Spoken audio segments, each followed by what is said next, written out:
these hairs are falling all over your eyes. Just wait a minute, you guys. Better than before. Okay, let's get started. So, hello friends, welcome back to Educational Bhaiya. In today's video, I'm going to tell you how you can finish your English syllabus within 24 to 48 hours. First, understand that your English paper is divided into 4 parts. The first is the reading section, which contains 2 questions. Both are passages worth 10 marks each. Then, the grammar section, which contains many types of questions. We'll discuss the syllabus later. Then, the third is the writing section, which contains 2 questions. One is from your analytical paragraph, and the other is from your formal letter writing. Both are very easy topics. Both questions are worth 5 marks each. So, basically, your writing section is worth 10 marks.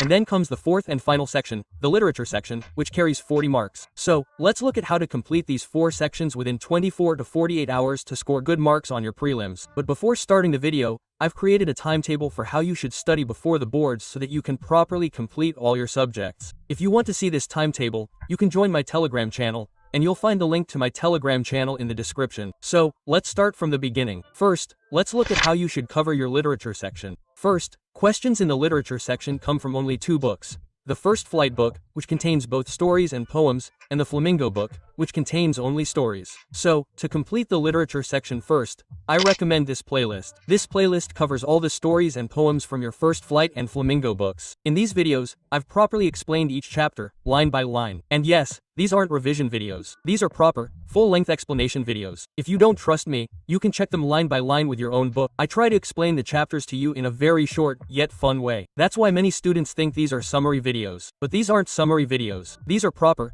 full-length explanation videos. Just remember, when you're watching these videos, your full attention should be on the screen.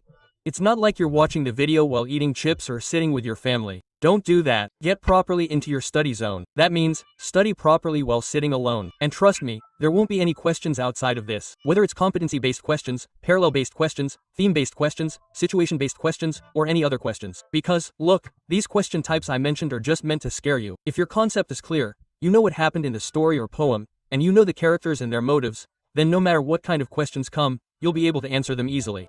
Look, I recommend that when you watch my videos, you keep your book open to the side so that you can continue reading the book as I explain the chapter. This way, you'll increase your chances of scoring higher marks in the literature section of your exam. Because if you do this, you'll easily memorize the key lines and keywords in your book.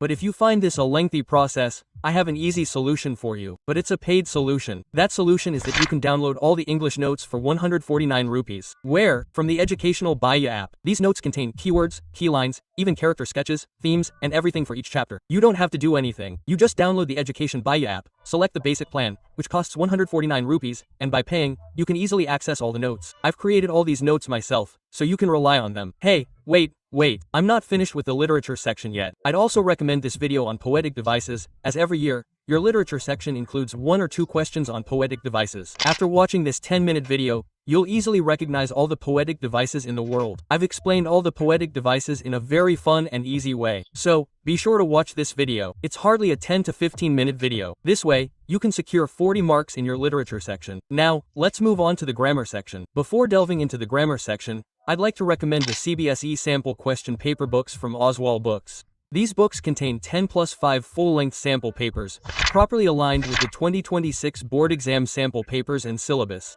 so that it gives you an exam-like experience when you solve them. Furthermore, these sample papers contain 50% of the questions, competency-based, and 40% are high-expectation questions. The answers to these sample papers are based on the proper board marking scheme, so that after solving them, you can compare your answers with those answers and check your actual score.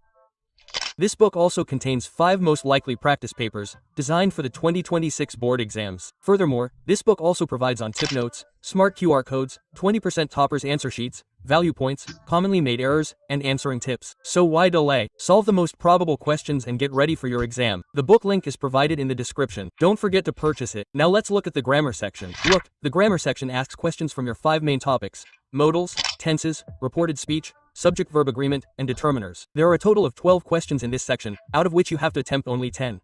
And what types of questions are there? There are mainly 3 types: gap filling, editing, and transformative exercises. I've created proper, dedicated videos for each topic in your grammar section. I haven't made unnecessary, long videos. I've covered only what's required for your 10th level. I haven't covered concepts that aren't required for your 10th level, because I know if I make too many long videos, you'll have a hard time watching them before the exam. And look, you can finish all these grammar section topics within an hour or an hour and a half. Because if you combine all the videos, the video will be that long. Furthermore, you can find grammar section notes on the Education bhaiya app. Anyway, how will you remember? I'm giving you grammar section notes for free on my Telegram channel. The link is in the description below. Go there and join. And look, my channel also has a grammar section playlist. You can watch all the grammar section videos from there. Alternatively, you can search YouTube separately and watch as you wish. And for question practice, Oswald's sample question paper book would be perfect. So, purchase that. Okay? Next comes the writing section. Questions are asked from only 2 topics: analytical paragraphs and formal letter writing. And I've already created dedicated videos for both of these topics. In these videos, I've explained everything: marks distribution, format, magic lines, even what to write in the body. You don't have to do anything else. Just watch these videos and practice the format a couple of times. Practice the magic lines so you don't forget them in the exam. And that's the end of the story. The 10 marks from the writing section aren't going anywhere. They're ultimately going to be in your pocket. Next comes the reading section, which you also call the unseen passage. There are 2 questions in this section, and I recommend not spending more than 20 minutes on one question, because if you spend more than 20 minutes on one section, you'll inevitably end up missing some questions in the literature or grammar sections. And I say this every year: the English paper is the longest. It's even longer than the math paper. And you can also ask your senior about this. That's why I'm saying, don't spend more than 20 minutes on a single question. If you can complete it in 15 minutes, that's even better. Look, I already made a video on this. Watch it. This video will be more than enough. You'll understand how to attempt questions from unsimilar passages. And this is how your reading section ends. Look, every year, questions about synonyms and antonyms come in the reading section, carrying 1 or 2 marks. And to solve this question, your vocabulary needs to be very strong. And this won't happen in 2 days. Therefore, I know that most students are going to try their luck in pre-boards. So, if you get it right, that's great. But before the boards, I recommend strengthening your vocabulary a little. Every year, I'm always worried about the 1 or 2 mark questions in English, and I'm afraid students will make mistakes. The exam makers deliberately assign these questions to ensure that not everyone scores a 100 out of 100. Otherwise, English is quite easy. Don't worry too much about spelling mistakes, because board exams aren't like your school exams, where you'll deduct 1 mark for a single spelling mistake. In board exams, you'll only lose 1 mark if you make 4 spelling mistakes in one answer. So, try to have fewer than 1 or 2 spelling mistakes in an answer. Practice answer writing as much as possible. This will also improve your spelling mistakes. And if you make fewer than 2 spelling mistakes, the teacher won't deduct any marks. So, this way, you can finish your English syllabus within 24 to 48 hours. That is, you can finish it within 2 days. On day 1, you can complete the literature section, and on day 2, you can complete the grammar and writing sections. This video is enough for the reading section. Practicing too much will only lead to more confusion, because an unseen passage simply means a passage you've never seen before. So, what's the point of practicing something you've never seen before? If you need to practice further, you can do so from this book.